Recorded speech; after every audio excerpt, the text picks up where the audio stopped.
एक तरफ वो क्रूर शासक जिसकी तलवार के सामने चीन, रूस, खलीफा और यूरोप तक कांप उठता था, चंगेज खान, जिसने 4 करोड़ लोगों का कत्लेआम कर दिया था। उसका नाम सुनते ही बड़े बड़े साम्राज्य कांपने लगते थे। दूसरी तरफ तैमूर लंग, जो इतना निर्दयी था कि उसने अपने दुश्मनों की खोपड़ियों के मीनार बनवाकर पूरी दुनिया को दहला दिया था। उसने 1,77,00,000 लोगों को मौत के घाट उतार दिया। तैमूर लंग की कब्र में छुपा था एक रहस्य, जिसे छेड़ने की हिम्मत सोवियत वैज्ञानिकों ने की, और उसके बाद पूरी दुनिया को द्वितीय विश्व युद्ध की विभीषिका झेलनी पड़ी। अब सोचिए, अगर ये दोनों एक साथ होते तो दुनिया का क्या होता। चंगेज खान का असली नाम था तेम्युजिन। वो 1162 ईस्वी में मंगोलिया के एक खानाबदोश कबीले में पैदा हुआ था। महज 9 साल की उम्र में उसके पिता को जहर देकर मार दिया गया। कबीले वालों ने परंपरा के अनुसार तेमुजिन और उसकी मां को कबीले से बाहर निकाल दिया। भूख से तड़पते तेमुजिन ने अपने ही भाई की हत्या कर दी ताकि उसे उसका खाना मिल सके। यहीं से तेमुजिन का क्रूर सफर शुरू हुआ। जवानी में उसने मंगोल कबीलों को एकजुट किया और 1206 में खुद को चंगेज खान घोषित किया, जिसका मतलब था पूरी दुनिया का शासक। अब वो सिर्फ एक सरदार नहीं, बल्कि मौत का दूसरा नाम बन चुका था। 1211 में उसने चीन पर हमला किया। चीन के जिन साम्राज्य पर धावा बोलते हुए 40 लाख लोगों का कत्लेआम किया। उसके सैनिकों ने सिर काटकर खून की नदियां बहा दी। 1215 में उसने बीजिंग को तबाह कर दिया। इतिहासकारों के अनुसार उसने बीजिंग की ईंट ईंट उखाड़कर वहां के सैनिकों की घेराबंदी तकनीक चुरा ली थी। 1220 में बुखारा पर हमला किया। चंगेज ने कहा, मैं भगवान का कहर हूं, तुम लोग पापी हो और तुम्हारी सजा मौत है। उसने बुखारा में 10 लाख लोगों को मौत के घाट उतार दिया। 1220 में समरकंद का नरसंहार किया। 17 लाख लोगों को कत्ल कर दिया गया, सिर्फ इसलिए क्योंकि वहां के लोगों ने झुकने से मना कर दिया था। 1258 में बगदाद पर हमला किया। चंगेज खान के पोते हुलागू खान ने बगदाद पर चढ़ाई की। खलीफा अल मुस्तासिम को कालीन में लपेटकर घोड़ों से कुचल दिया गया। बगदाद की 10 लाख की आबादी में से 8 लाख लोगों को मौत के घाट उतार दिया गया। लेकिन चंगेज खान सिर्फ एक लुटेरा नहीं था, वो एक रणनीतिकार था। उसने यूरोप और फ्रांस पर हमला कर वहां के हुनरमंदों, लोहार, डॉक्टर, इंजीनियर और सैन्य विशेषज्ञों को बंदी बना लिया। उनकी तकनीक से उसने अपनी सेना को और ताकतवर बना लिया। चंगेज खान का मानना था, जो झुके उसे बचा लो और जो विरोध करे उसे मिटा दो। यही रणनीति उसे इतिहास का सबसे बड़ा विजेता और निर्दयी शासक बना गई। 18 अगस्त 1227 को चंगेज खान की मौत हो गई। कहा जाता है कि उसकी मृत्यु घोड़े से गिरने के कारण हुई, जबकि कुछ इतिहासकारों के अनुसार एक तंगुट राजकुमारी ने उसे जहर दे दिया था। उसकी कब्र आज भी रहस्य है। उसे गुप्त रूप से दफनाया गया ताकि दुश्मनों के दिलों में उसका खौफ बना रहे। आज तक उसकी कब्र की सही जगह का पता नहीं चला। फिर आया चंगेज खाने से भी 10 गुना निर्दयी शासक तैमूर। 1336 में केश, आज का उज्बेकिस्तान, में एक बच्चा पैदा हुआ जिसका नाम रखा गया तैमूर। उसका परिवार तुर्क मंगोल जाति का था। युद्ध के दौरान उसकी दाहिनी टांग में तीर लग गया, जिससे वो हमेशा के लिए लंगड़ा हो गया। इसी वजह से उसे तैमूर ए लंग कहा जाने लगा। फारसी में लंग का मतलब है लंगड़ा। तैमूर का परिवार एक प्रतिष्ठित खानाबदोश कबीला था, जो कभी चंगेज खान की सेना का हिस्सा था। लेकिन उसके बचपन में ही परिवार की स्थिति बिगड़ गई और वो गरीबी में पला बढ़ा। तैमूर का सपना था पूरी दुनिया पर राज करना। उसने अपने पिता के निधन के बाद सत्ता हथियाने की योजना बनाई।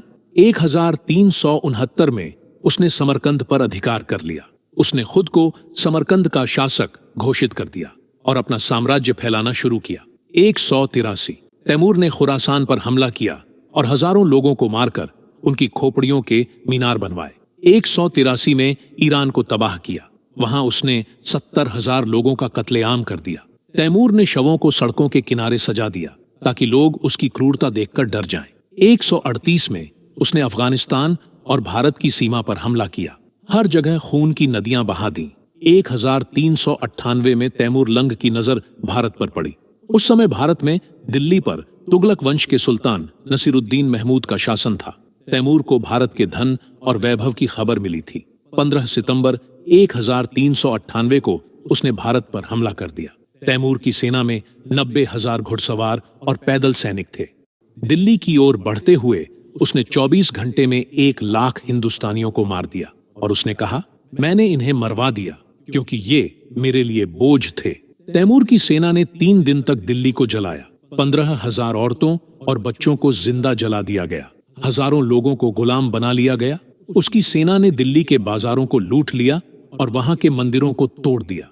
उसका मानना था, भारत एक देश नहीं बल्कि व्यापार का सबसे बड़ा स्रोत है।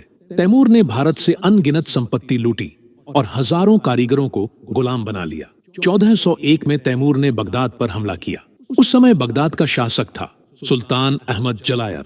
अहमद ने तैमूर की अधीनता स्वीकार करने से इनकार कर दिया। तैमूर ने बगदाद पर हमला किया और वहां 90,000 लोगों को मार डाला।